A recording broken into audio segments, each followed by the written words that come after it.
안녕하십니까. 오늘은 좀 한량하게 좋네.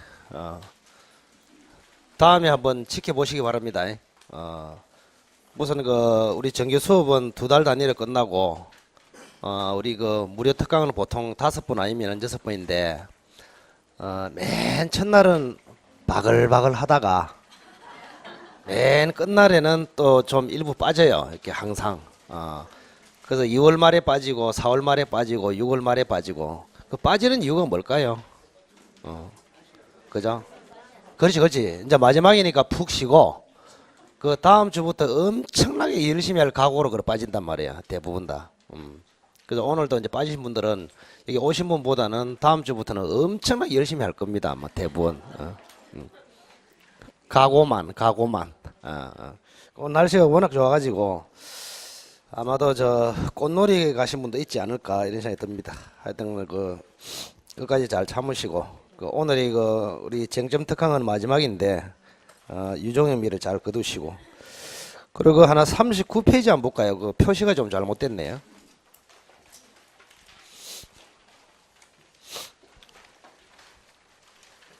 (39페이지) 92번 보세요. 그죠?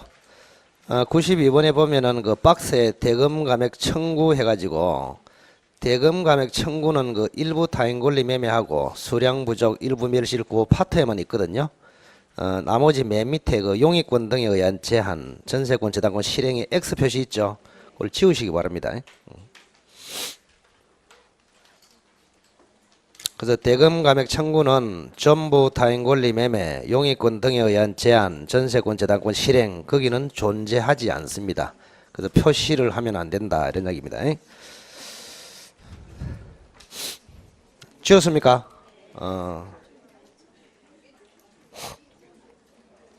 또 시끄럽다 또. 이 말귀 알아듣는 게 참 힘듭니다. 그죠? 그게 제각제각 되면 무조건 합격인데. 박스의 맨 밑에서부터 맨 밑에 칸하고 그 위에 칸하고 X 표시 있잖아요. 그죠? 대금 감액 청구 부분에 맨 밑에 두 칸 X를 지워라. 이런 뜻입니다. X를 지워라. 자, 오늘은 43페이지. 맨 뒤에도 커튼 좀 내리시죠. 좀 있으면 다시 밝아져 가지고 좀 할 텐데.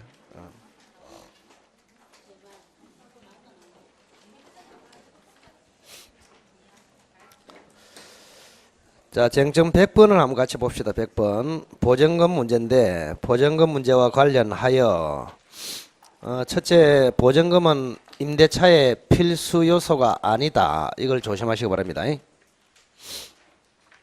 임대차의 필수 요소는 보증금이 아니고 뭡니까? 차임입니다. 차임. 월세. 예. 여러분이 등기부에 오면은, 필요적 등기사항이 있잖아요. 그죠? 등기 보면은 지상권, 지역권, 전세권의 필요적 등기사항이 있잖아요. 그게 성립 요소를 이야기합니다. 그러면 예를 들어서 임대차를 등기할 때는 차임을 반드시 등기해야 됩니까? 보증금을 반드시 등기해야 됩니까? 차임. 그 민법 이론하고 똑같다니까 그게. 자, 그래서 임대차의 필수 요소는 보증금이 아니고 차임이다. 하나 기억하시고, 1번에 보증금 계약은 임대차 계약의 종된 계약이며 요물 계약성을 가지고 있다. 이렇게 했는데, 자, 임대차 계약이 주된 계약이고 보증금 계약은 종된 계약이다. 주종관계. 따라서 임대차가 무효가 되면은 보증금 계약도 무효가 된다. 거꾸로 보증금 계약이 무효로 된다고 해서 임대차가 무효로 되는 것은 아니다. 이게 주종관계. 그 다음에 요물계약이 총 3개 있잖아요. 그죠? 계약금 계약, 현상 광고 계약, 대물 변제 계약. 그거는 완전히 요물계약이고, 보증금 계약은 요물계약의 성질도 가지고 있고 낙성계약의 성질도 가지고 있다. 그래서 제가 요물계약이라 안 하고 요물계약성을 가지고 있다. 이렇게 했습니다. 이번에 보증금의 효력이나 기능, 그럼 보증금이 무슨 기능을 하느냐? 자, 1번에 담보 기능하고 2번에 충당 기능이 있습니다. 자, 담보 기능은 임대인이 각종 돈을 받을 때까지 보증금을 돌려주지 않고 담보로 꽉 잡고 있다 이런 뜻입니다. 보증금을 가지고 담보로 잡겠다 이 말입니다. 예를 들어서 임차인이 옆에 한번 써보세요. 연체 차임이 50만 원이다. 연체 차임. 그리고 이제 임차인이 잘못해가지고 집에 이제 훼손을 가했거든요. 손해배상 채무가 1,000만 원이다. 이렇게 기록을 한번 해보세요. 연체 차임 채무가 100만 원.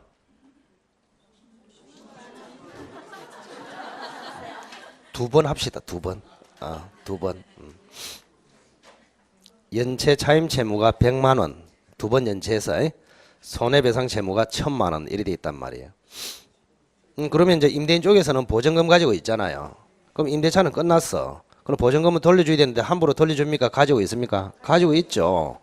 그러면은 1,100만 원 받을 때까지 보증금을 딱 담보로 쥐고 있단 말이에요. 그 기능을 뭐야 우리는 담보 기능이란다. 간단하게 생각하시고. 그래서 딱 잡고 있다가 이제 뭐 하면은 임대차가 딱 종료되면은 그죠? 서로 이제 1,100만 원을 제외하고 나머지를 돌려준다 이 말입니다. 그때 보증금 기능을 뭐라고? 담보 기능이다 이렇게 부르고. 그럼 충당 기능이 뭐냐? 충당 기능은 임대차 종료하기 전에 즉시 공제하는 기능을 충당 기능이라 합니다. 그러면은 1,100만 원 전부를 즉시 공제할 수 있습니까? 100만 원만 할 수 있습니까? 100만 원만. 연체 차임 채무만 종료되기 전에 즉시 보증금에서 공제하는 기능. 이걸 뭐요? 충당 기능. 그래서 담보 기능은 종료 후에 공제. 충당 기능은 종료 전에 아무 때나 즉시 공제 이렇게 됩니다. 자, 그래서 방과라 2번 보세요. 충당 기능으로 임차인의 채무 중에서 연체 차임 채무 부분은 임대차가 종료되기 전이라도 언제든지 즉시 보증금에서 충당 공제할 수 있다 이렇게 됐습니다. 자, 3번에 임차인이 차임을 2번 이상 연체했을 때 임대인이 취할 수 있는 조치는 1번에 임대차 계약을 뭐 할 수 있고 즉시 해지할 수 있고 즉시 해지. 그 임대차를 종료하는 방법은 두 가지가 있거든요. 즉시 해지하고 해지 통고하고. 해지 통고는 기간 약정이 없을 때 하는 짓이고 차임을 연체했을 때 하는 것이 뭐요? 즉시 해지다 이렇게 생각하시면 됩니다. 즉시 해지. 이번에 연체된 차임에 대하여 보증금에서 공제하여 자 충당하거나 연체 차임을 직접 청구할 수 있다. 누가? 임대인이. 자, 임대인은 연체된 차임에 대하여 보증금에서 공제하여 충당하거나 연체 차임을 직접 청구할 수 있다. 그래서 100만 원을 보증금에서 까거나 아니면 100만 원을 따로 직접 청구할 수 있다. 이 경우 충당하거나 직접 청구하느냐는 임대인의 선택권이므로 임대인의 직접 청구에 대하여 임차인은 보증금에서 충당하라고 항변할 수는 없다. 그래서 선택권은 임차인이 가진다, 임대인이 가진다. 임대인이 충당하거나 직접 청구하거나 이렇게 합니다. 자, 뒤로 넘겨보시고. 자, 주택임대차보호법의 적용 범위와 관련하여 이렇게 되어 있습니다. 첫째, 원칙으로 외국인을 포함하는 자연인에게 적용됩니다. 왜냐하면 주택임대차보호법의 취지가 주거생활의 안정입니다. 주거생활의 안정. 그러면은 내국인, 국민은 주거생활이 안정돼도 되고 외국인은 뭐 불안정해서 흔들거려도 되고 이거 아니잖아요. 그죠? 그래서 외국인을 포함한 자연인에 적용되며 이번에 보증금 액수와 상관없이 주택 임대차 이기만 하면은 적용을 받는다. 그 옆에다가 상가 임대차와 차이.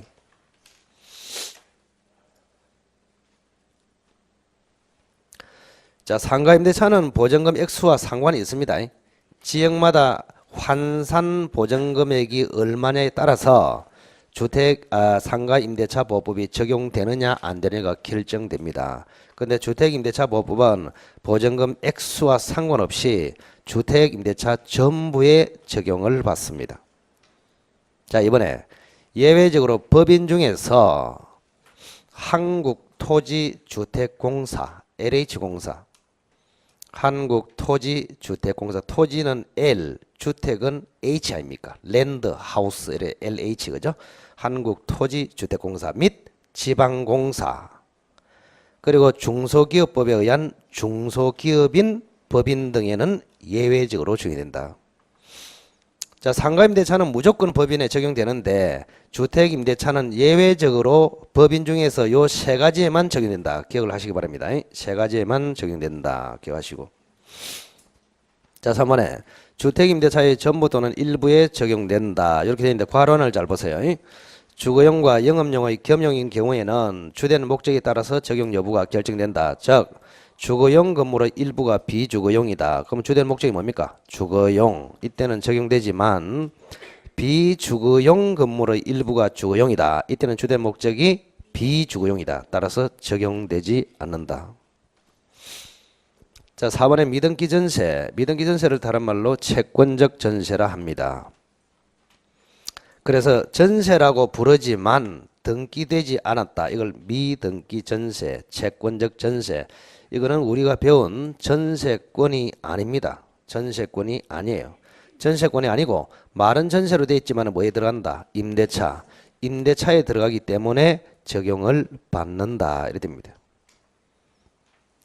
자, 이번에 주택임대차의 대항력과 관련하여 자, 주택임대차는 크게 대항력하고 보증금 횟수 두 가지 문제입니다. 대항력이란 말은 임차인이 주인이 바뀌어도 임차권을 주장할 수 있느냐 이런 이야기입니다.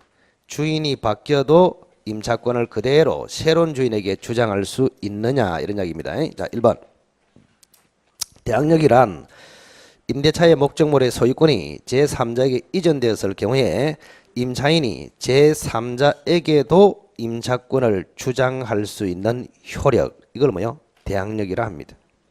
새로운 주인에게도 임차권을 주장할 수 있다. 이런 힘을 대항력이라 한다.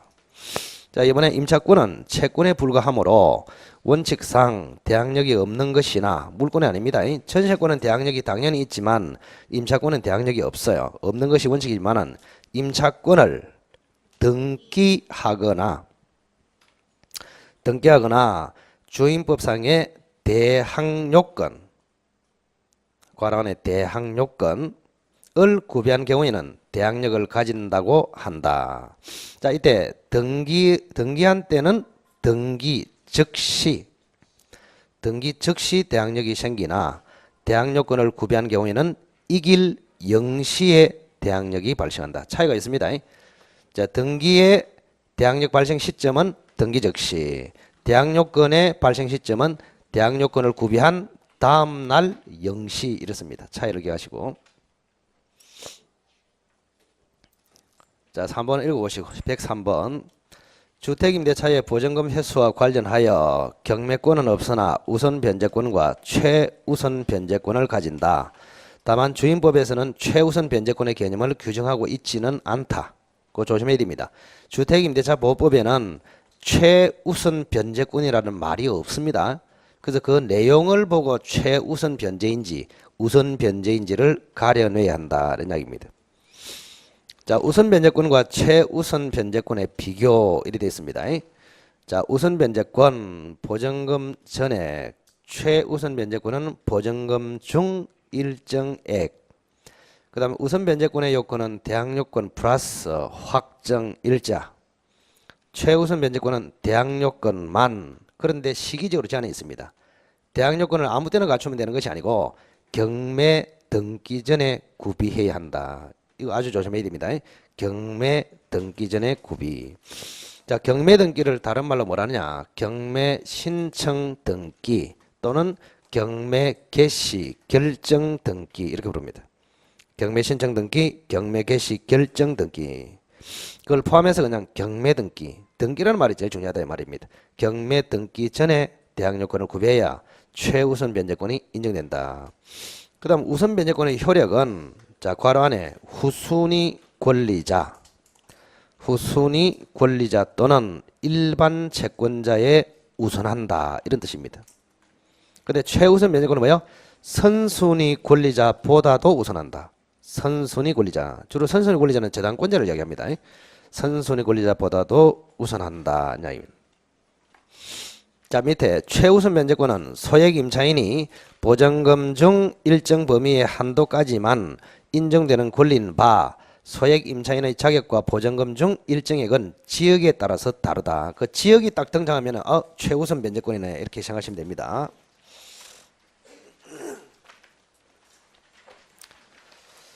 자, 소액 임차인의 자격 및 보증금 중 일정액의 범위 이래 되어 있습니다. 지역이 쭉 나오네요.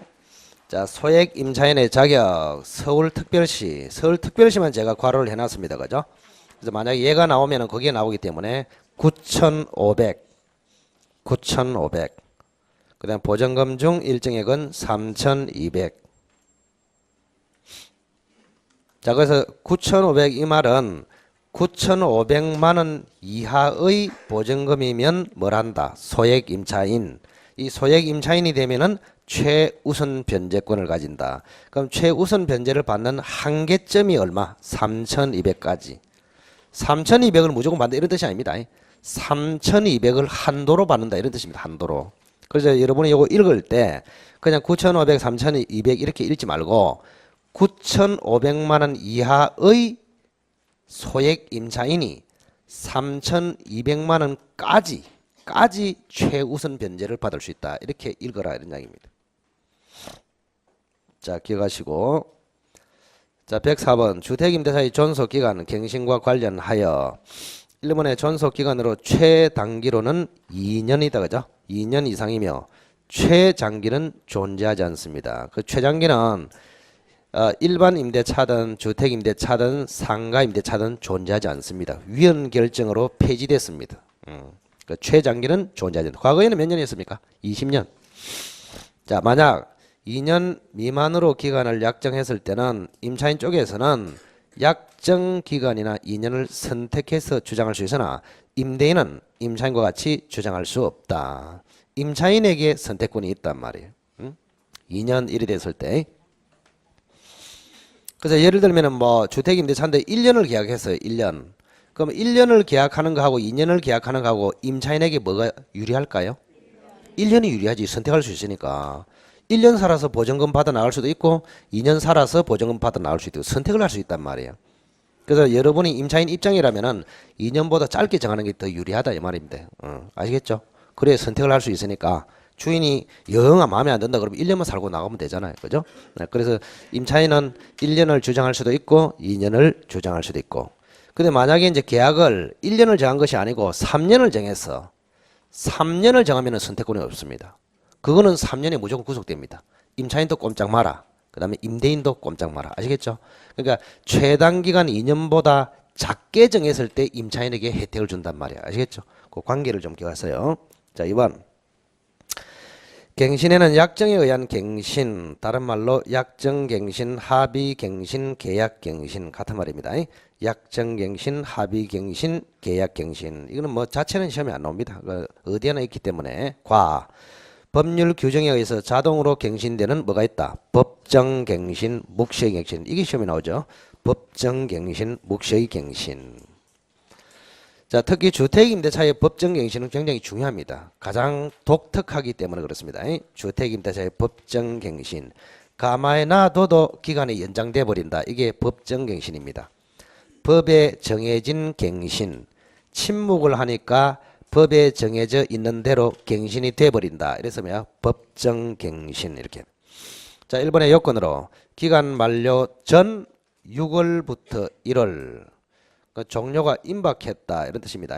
기간 만료 전 6월부터 1월까지 사이에 임대인이 침묵하고 또 임차인 잘 보시기 바랍니다. 임차인 괄호안에 임차인의 법정갱신 요건은 오로지 주택임대차에만 존재한다. 그 다른 데는 임차인이 침묵 이런 건 말이 없어요.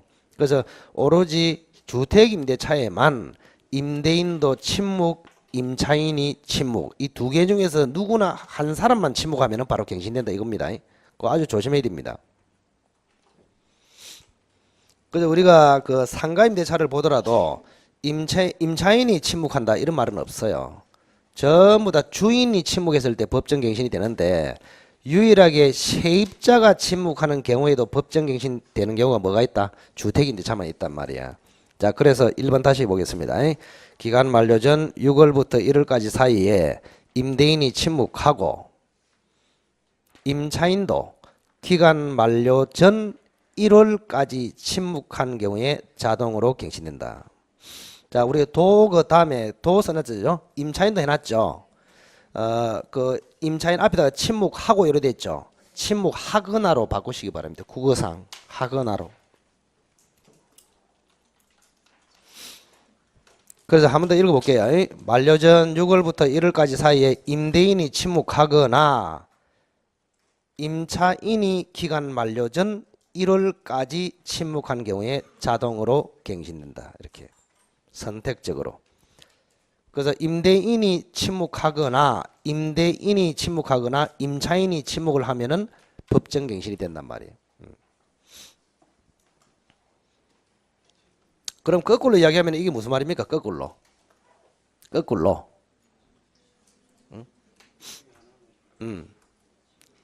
둘 중에 한 사람이 침묵하면은 지금 그거 아닙니까? 갱신된다 돼 있잖아요. 그럼 갱신이 안 되려면은 두 사람 다 말을 해야 된단 말이에요. 두 사람 다. 거꾸로 이야기하면은 임대인도 기간 만료 전에 말을 해야 되고 임차인도 말을 해야 되고 그래야 법정 갱신이 안 된단 말이에요. 아시겠죠? 그 구구상으로 그렇게 기억을 하시기 바랍니다. 그래서 두 사람 중에서 한 사람이라도 침묵을 해버리면은 뭐 한다? 법정 갱신이 돼버린다. 그럼 법정 갱신이 쉽게 된다 이렇게 생각하시면 됩니다. 자, 이번에 효과로 법정 갱신되면은 보증금과 차임은 그대로 유지되나 기간은 뭐로 된다? 2년으로 된다. 이것도 조심하시고. 그래서 전임대차에서 보증금이 3천만 원, 월세가 예를 들어서 100만 원이다. 그런데 딱 법정갱신이 돼버렸어. 응? 자, 기간은 3년이고 보증금은 3천이고 월세도 30만 원이다 합시다. 통일해서 33으로 기간은 3년, 보증금은 3천, 월세는 30만 원. 이런 상태에서 법정갱신이 됐어. 그럼 어떻게 될까? 보증금하고 차임은 그대로 갔습니다. 3천, 그 다음 뭐요? 30만 원. 근데 기간은 3년이 아니고 2년으로 된다. 그런 이야기입니다. 2년으로 된다. 자, 임차인은 역시 2년을 주장하거나 해지 통고해서 임대차를 종료시킬 수 있다. 그래서 임차인에게만 역시 혜택을 줍니다. 임차인은 역시 2년을 주장하거나 해지 통고해서 끝낼 수도 있다. 다만 해지 통고하면 바로 종료됩니다. 몇 개월 후에 종료됩니까? 3개월 후. 3개월 후에 임대차는 종료된다. 이런 이야기입니다. 그 다음 3번 이것도 주택임대차의 법정갱신에 유일합니다. 법정갱신 제외사유. 법정갱신 제외사유. 자, 과라는 이 역시 오로지 주택임대차에만 존재한다. 법정갱신 제외사유. 자, 임차인에게 잘못이 큰 게 있다면 법정갱신이 안 된다 이 말입니다. 임차인이 2기 이상 차임을 연체하는 등 현저히 의무를 위반한 경우에는 인정하지 않는 것으로 규정하고 있다. 자, 그래서 주택임대차의 법정갱신은 세 가지로 요건, 효과, 제외 딱 세 가지. 요건, 효과, 제외 사유 그렇게 기억하시기 바랍니다. 자, 주택임대차 그 다음에 105번 주택임차권 등기명령제도. 자, 임차권의 등기명령제도 한번 볼까요?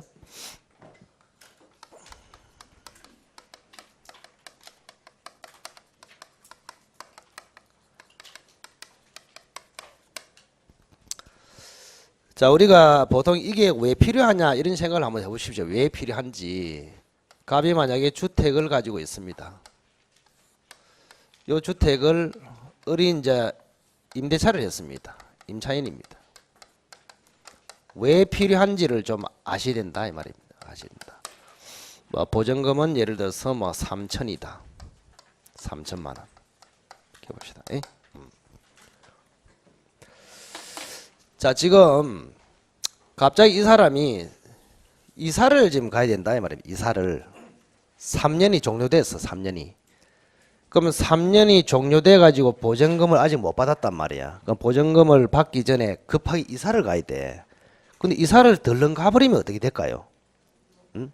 예. 이 못 받는다가 아니지요. 못 받는 건 아니고. 그럼 이 사람이 처음에는 뭘 하고 있었나? 대항 요건을 갖추고 확정일자를 갖추고 있었단 말이야. 이게 안전빵으로. 대항 요건이 뭡니까? 주택을 점유하고 주민등록하고 이거 아닙니까? 지금 대항 요건 다 갖추고 있었단 말이에요. 그러면 갖추고 있으면은 무슨 권리가 있습니까? 기본적으로 우선 변제권, 또 소액 임차인에 만약에 들어가면은 뭐가 있다? 최우선 변제권까지 있단 말이에요. 이렇게 이렇게 확실하게 이제 대항 요건하고 확정 일자를 갖춰 가지고 있었는데, 이게 나중에 이 집이 저당권의 대상이 돼 있었단 말이에요. 이렇게 만약에 A라는 사람이 경매 신청을 해버렸어. 경매 신청을 해가지고 이게 낙찰이 된단 말이야. 을다시한테 낙찰. 그러면 이게 보증금을 이 임차인이 어떻게 받아 나갈 것인가 이렇게 생각했을 때, 자, 보증금을 받아 나가려면 뭘 갖추고 있어야 됩니까? 지금 대항 요건도 갖추고 확정 일자를 갖춰야 자기 순서대로 우선 변제를 받을 수 있단 말이에요. 이렇게. 근데 만약에 이제 이사를 가버렸다. 이사를 가버리면 어떻게 됩니까? 아무런 조치를 취하지 않고, 이게 없어지잖아요. 이게. 그리고 또 이사를 가면 주로 뭐 합니까? 주민등록도 옮기잖아요. 이렇게. 그럼 이게 없어지니까 뭐가 없어진다? 이게 없어질 뿐은 이게 없어진단 말이에요. 그럼 나중에 이 집이 경매돼 가지고 보증금에 대해서 받아갈 때 우선 변제권 행사도 못하고 뭐도 못하고 최우선 변제권 행사도 못하고 완전 망했단 말이에요. 이게 일반 채권 정도밖에 안 돼요. 3천만 원 저게. 그래서 받을 수는 있지만은 받기에 굉장히 뭐요? 어렵다 이 말입니다. 지금 상황이. 그래서 이사는 가야 되고 우선 변제권하고 최우선 변제권을 유지하고 싶단 말이야. 이 을이. 그러면 방법이 뭡니까? 등기해놓고 해야 돼. 임차권. 임차권을 등기를 해놓고 떠나면은 괜찮다 이 말입니다. 임차권 등기. 그래서 임차권 등기를 하면은 대항력과 우선 변제권을 취득하거나 이미 있었다면은 유지가 된다 이런 이야기입니다. 임차권 등기를 하면은. 등기는 임차인이 혼자 합니까? 둘이서 합니까? 둘이서. 근데 임대인이 협조를 할까요? 안 할까요? 안 합니다. 그래서 등기는 해야 되고 임대인이 협조를 안 하니까 법원의 힘을 빌려서 할 수밖에 없다면, 법원의 힘. 법원에다가 신청을 해가지고 법원이 명령해서 등기하는 방식을 취하고 있다 이 말입니다. 굉장히 좋은 제도입니다. 임차인한테. 그래서 법원의 힘을 빌려서 하는 제도가 임차권 등기 명령 제도인데, 그러면 일정한 요건을 갖춰 가지고 뭐 해야 됩니까? 임차권 등기 명령을 해달라고 신청을 해야 됩니다. 신청. 그러면 신청을 하면은 판사가 임차권 등기 명령을 해주는데 무조건 해줄까요? 요건을 갖춰야 됩니다. 요건. 그래서 무슨 요건을 갖춰야 되냐? 첫째, 임대차가 뭐 해야 된다? 끝나야 됩니다. 끝나야 됩니다. 끝나기 전에는 필요 없거든요. 끝났을 때가 문제가 된단 말이에요. 그 다음 두 번째는 뭡니까? 보증금을 돌려받았다 못 받았다 못 받았단 말이에요. 세 번째는 급하게 이사를 가야 할 상황이다. 이 세 가지를 소명해야 됩니다. 이렇게 세 가지. 그럼 판사가 바라보고 그렇나 이래 되면은 이제 임차권 등기 명령을 해준다 이 말이에요. 명령. 이 명령이 재판의 일종이다. 재판. 그 명령을 하면서 어떻게 합니까? 등기소에 등기 촉탁을 합니다. 등기 촉탁. 촉탁을 하면은 등기소에 촉탁을 받아가지고 임차인 앞으로 뭐 해준다? 임차권 등기를 해준다. 이런 이야기입니다. 임차권 등기. 그래서 순서를 딱 보면은 첫째는 뭐하고 신청하고 그 다음 판사가 재판해주고 그 다음에 임차인 앞으로 등기하고 이래 된단 말이에요. 그러면 등기했을 때 이때 뭐 대항력을 또는 우선 변제권, 최우선 변제권을 취득하거나 유지가 된단 말이에요. 자, 이리 해놓고 이제 이사를 가더라도 아무 문제가 없죠. 그렇습니다. 그리고 이제 특이한 것이 뭐냐? 이런 조치를 취해놓고 이제 이사를 갔어. 이사를 가고 난 뒤에 요 주택에 다시 A라는 사람이 소액 임차인이 들어왔단 말이야. 다시 A라는 사람 소액 임차인. 서울이라 치면은 보증금은 얼마 이야? 9,500 이야. 3천 얼마 이래 할 뻔했지. 정신을 바짝 차리고. 우리가 이게 헛말이 잘 나옵니다. 이거 하다 보면은 막 섞이고 이래가지고 그죠? 헛말. 분명히 생각은 9 이래 하려 했는데 요놈 입이 3 이래 나오는 경우도 있고 그죠? 그걸 비진이 표시를 하잖아요. 우리가 그죠? 자, 그래서 어쨌든 소액 임차인이 새롭게 이 집이 들어왔어. 그러면 이 집이 이제 경매가 됐어. 그러면 일마가 제일 먼저 먹잖아요. 최우선 변제권이 있기 때문에. 그럼 웃기잖아요, 지금. 을이 지금 등기 조치를 취해놓고 떠났단 말이야. 휘파람 불면서. 아, 저 집이 이제 경매돼도 나는 우선 변제하고 최우선 변제를 받을 수 있다 하면서 이제 떠나서 기분 좋게. 그런데 이 A라는 놈이 다시 소액 임차인으로 들어와 가지고 나중에 이 주택이 경매돼 가지고 지가 먼저 묵는다면은 등기를 해놓고 떠난 을이 피해를 보잖아요. 맞죠? 그럼 이 제도가 이 선언 하나 이리 되잖아요. 그래서 우리 법에서는 을을 보호하기 위해서 자, 임차권 등기를 해놓고 떠난 요 집에 새로운 소액 임차인이 들어오더라도 최우선 변제권을 인정해준다, 안 해준다, 안 해준다 이런 이야기입니다. 그게 핵심입니다. 자, 읽어봅시다. 자, 105번 임차권 등기 명령 제도와 관련하여 1번 취지로 점유를 상실하여 대항력과 우선 변제권이 소멸하게 되는 경우에 임차권 등기를 해놓으면 소멸하지 않는데 임차권 등기는 원칙적으로 임대인과 공동으로 신청해서 하게 되므로 임대인이 등기에 협조하지 않으면 등기가 실행되지 못한다. 이때 임차인이 일정한 요건을 갖춰서 법원을 통해서 등기를 할 수 있는 제도로서 임차권 등기 명령 제도가 있는 것이다. 자, 요건으로. 자, 임차인이 일정한 요건, 무슨 요건? 임대차가 종료되었을 것, 보증금 전부 또는 일부를 반환받지 못했을 것, 점유를 상실하게 되었을 것 등을 구비하여 주택 소재지, 요걸 잘 바꿉니다. 임차인 주소지 이래버리면 X입니다. 주택의 소재지 관할 법원에 임차권 등기 명령을 신청하고 주택 소재지. 자, 이번에 법원에서 임차권 등기 명령이라는 재판을 하고 이에 따라 관할 등기소에 임차권 등기를 촉탁하며 3번 관할 등기소에서 임차인 명의로 등기를 하게 된다. 자, 3번 효과로 임차권 등기가 되었을 때 1번 대항력이나 우선 변제권이 없는 경우에는 취득하고 이미 대항력과 우선 변제권을 가지는 경우에는 유지되며 3번 특히 임차인이 점유하던 주택에 새로이 소액 임차인이 진입하더라도 그 주택에 대한 보증금 중 일정액에 대한 뭐가 최우선 변제권이 인정되지 않는다. 제3자가 들어와서 소액 임차인 역할을 할 수 없다 이 말입니다. 아시겠죠? 보호된다, 보호 안 된다, 보호 안 된다. 자, 방과로서 한번 두 번째 줄 보증금 중 일정액에 대한 최우선 변제권이 인정되지 않는다.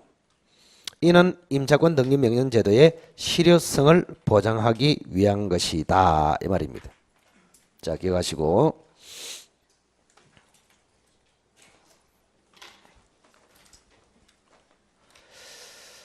그 다음에 상가임대차. 자, 상가건물 임대차 보호법은 대부분이 주택임대차 보호와 동일한 바 차이점을 중심으로 비교해보면 다음과 같다. 차이 간단하게. 자, 법 적용 범위 주택임대차 보호법은 그죠? 보증금액과 관계없이 적용된다. 이야기했습니다. 주택임대차이기만 하면은 요 법이 주임법이 적용된다. 근데 상가임대차 보호법은 무조건 적용됩니까? 아닙니다. 뭐요? 일정 환산 보증금 이하인 경우에만 적용된다. 왜? 영세상인을 보호하려는 취지이기 때문에. 자, 3번의 법인에 적용되는가? 자, 주택임대차는 원칙은 부정 안 된다. 원칙은 안 된다. 근데 예외적으로 세 가지 된다 그랬죠? 한국토지주택공사, 지방공사, 중소기업법에 의한 중소기업인 법인. 상가임대차 보호법은 무조건 법인에도 적용된다.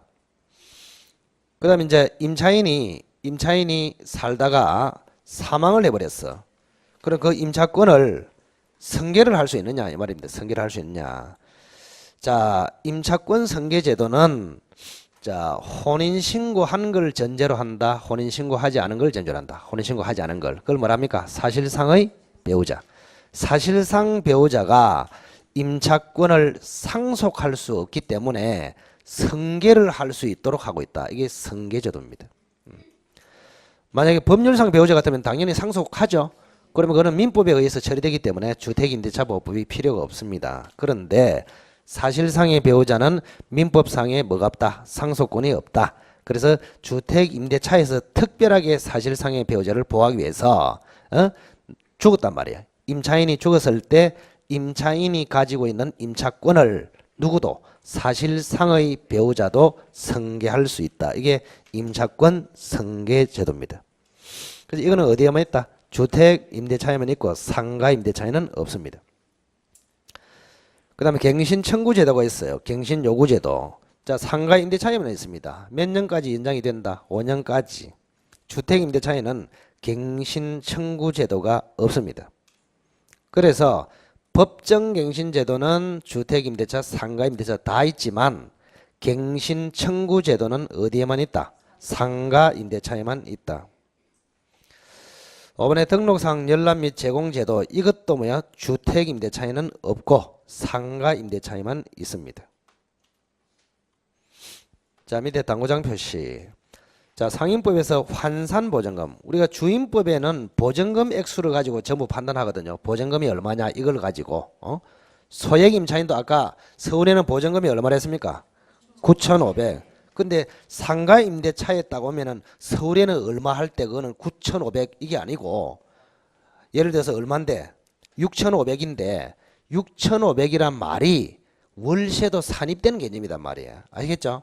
그래서 우리가 주택임대차는 조심해야 될 것이 주임법에는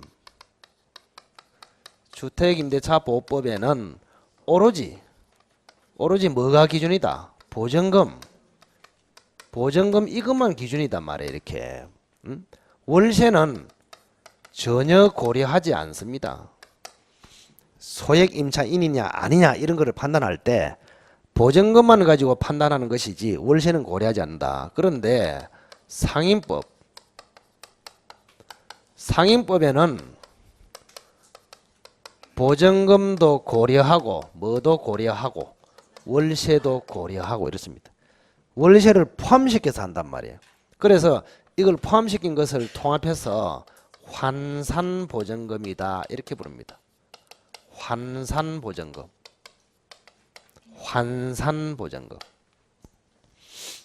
그럼 계산은 언제 하느냐 거기 있네요. 그죠?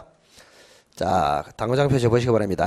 환산보증금이란 보증금의 차임 환산액을 더한 것을 말한다. 자, 여기서 차임 환산액은 차임 곱하기 뭐? 1분의 100. 차임 환산액은 1분의 100. 그 상가 임대차가 시험에 나오면은 이거를 이제 계산할 줄 알아야 된다 이 말입니다. 월세가 나오면은 월세를 보증금으로 전환해서 합한 개념을 좀 기억해야 된다. 알겠죠? 간단한 거 아닙니까? 예를 들어서 보증금이 1억이다. 차임이 예를 들어서 50만 원이다. 환산 보증금이 얼마예요? 그럼 계산해 보면 되죠. 1억 플러스 50만 원 곱하기 100 이러면 되잖아요. 요거. 여기 환산 보증금. 50만 원 곱하기 100이 얼마입니까? 5천만 원입니까? 그럼 1억 5천만 원이네. 그죠? 1억 5천만 원. 그 1억 5천만 원이 환산 보증금이다. 이렇게 평가를 한단 말이에요. 그 월세를 항상 계산해서 넣으라 이런 이야기입니다. 자, 밑에 대통령령이 정하는 환산 보증금액. 우리가 뭐 이게 대통령령 여러분들 그 법규 체계를 조금 알아야 됩니다. 그 용어를 좀 여러분들이 항상 어려운 게 용어예요. 용어. 무슨 등기법에도 뭐 각하 이래 나오잖아요. 각하. 등기 신청이 들어오면 각하한다. 그럼 그게 소송 용어를 따온 것이거든요. 그 소송에 가면은 각하, 기각, 인용 이런 말이 있어.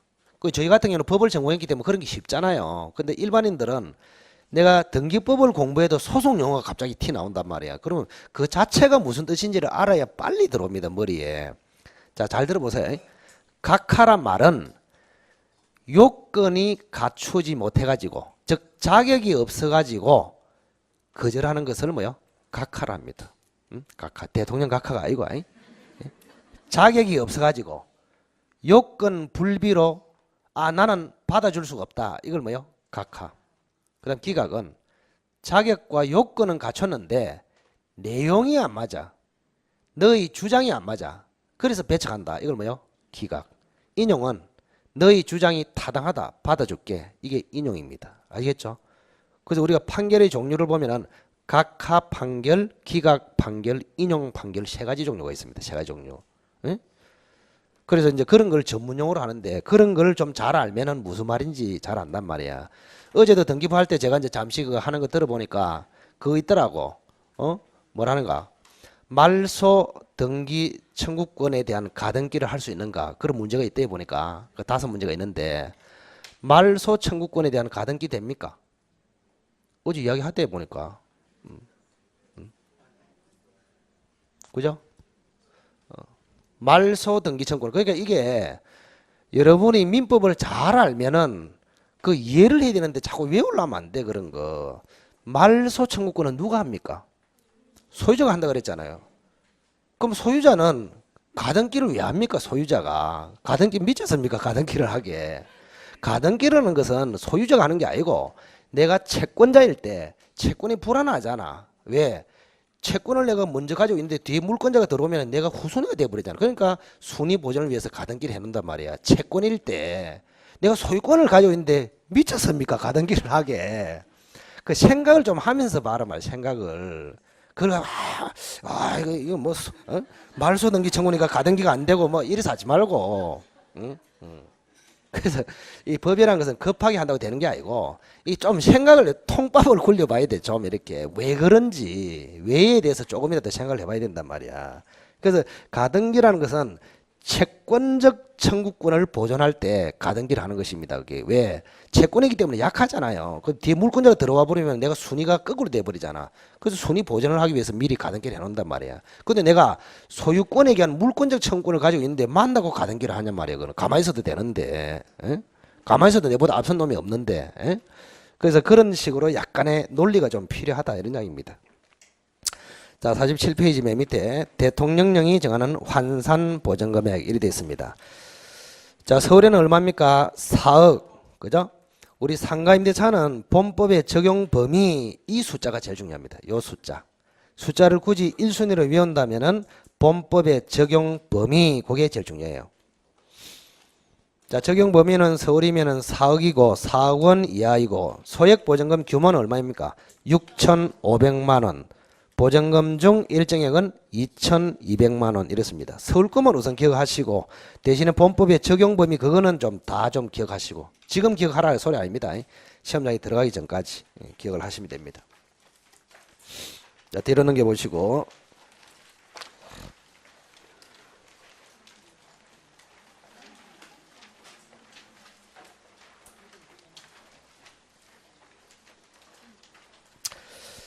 자, 임차인의 갱신 청구에 대하여 임대인은 원칙적으로 거절하지 못하나 다음 사유가 있으면 갱신 거절할 수 있다. 이것도 문제로 내면은 만약에 시험에 이렇게 나왔어요. 상가 임차인이 갱신 청구했을 때 임대인은 거절하는 것이 원칙이다. 거절 못하는 것이 원칙이다. 거절 못하는 것이 원칙이단 말이에요. 못하는 것이. 임차인이 갱신 요구를 해왔을 때 임대인이 거절 못하는 것이 원칙이다. 다만 갱신 청구를 해오는 임차인에게 큰 잘못이 있다. 그러면은 뭐요? 거절할 수 있다. 그 큰 잘못이 예외로 8가지 쭉 내놨단 말이야. 그렇게 생각하면서 공부하라 말이죠. 와 8가지 이거 외워야 되겠다. 통째로 나는 뭐 우리 조상의 전통이 안기다 하면서 막 외우기 이래 하지 말고 좀 이게 전체적인 틀을 가지고 좀 기억을 하라 이런 이야기입니다. 그래서 5년간 보장이 되죠. 상가 임차인이 요구하면 몇 년까지? 5년까지 연장이 되는데 다만 임차인에게 뭔가 큰 잘못이 있다고 보여지거나 특별한 사유가 있으면 예외적으로 임대인은 뭐 할 수 있다? 거절할 수 있다 이 말입니다. 그 거절 사유가 뭐냐 이 말입니다. 자, 1번에 3개의 차임 3기입니다. 근데 이게 이제 과거에는 굉장히 중요해서 3기 지금 별로 안 중요하다. 왜? 최근에 그 상가 임대차가 개정돼 가지고 상가 임대차의 즉시 해지 사유가 3기로 딱 정해졌습니다. 신설이 됐단 말이에요. 신설. 원래 모든 임대차에 해지 사유는 2기의 차임 연체입니다. 그러니까 정확하게는 2기 이상이죠. 2기 이상. 그러니까 2번 이상 차임을 연체하면은 일반 임대차든 주택 임대차든 상가 임대차든 다 뭐 할 수 있다? 해지할 수 있단 말이야. 그래서 해지 사유는 2기였단 말이야. 2기. 2번 이상 연체했을 때. 그래서 해지 사유는 2번 이상이고 갱신 거절 사유는 3번 이상이잖아요. 그래서 다르기 때문에 시험에 이게 굉장히 잘 나왔단 말이에요, 그때. 그런데 지금은 최근에 법이 개정돼 가지고 상가 임대차만큼은 해지 사유가 몇 기로 바뀌었단 말입니까? 3기로 바뀌었단 말이에요, 지금은. 통일시켜 버렸다. 갱신 거절 사유하고. 이런 게 이제 포인트가 되겠죠, 그죠? 이런 착각하지 마시고 아직까지 민법상의 임대차나 주택 임대차는 해지 사유가 몇 기다? 2기. 근데 상가 임대차는 이번에 3기로 바뀌었단 말이에요. 3기. 갱신 거절 사유 3기하고 일치시키기 위해서. 아시겠죠? 여러분이 이제 공부하기 굉장히 편해진 대신에 중요성은 떨어졌다. 이렇게 생각하시면 됩니다. 자, 해지 사유도 3기고 갱신 거절 사유도 3기다. 이런 이야기입니다. 자, 3번에 서로 합의하여. 합의란 단어를 빼버려서 많이 넣습니다. 그러면 틀렸습니다. 그냥 서로 합의하여 이거를 빼고 임대인이 상당한 보상을 제공한 경우에는 거절할 수 있다. 그럼 틀렸습니다. 임대인이 일방적으로 보상을 제공한다고 해서 되는 것이 아니고 뭐해서 합의해서 그거 조심해야 되고. 자, 5번에 보시면은 임차인이 임차한 건물의 전부 또는 일부를 고의 또는 과실, 그러면 틀렸습니다. 중대한 과실. 고의 또는 중대한 과실. 자, 동그라미 7번도 최근에 이제 개정돼서 추가됐습니다.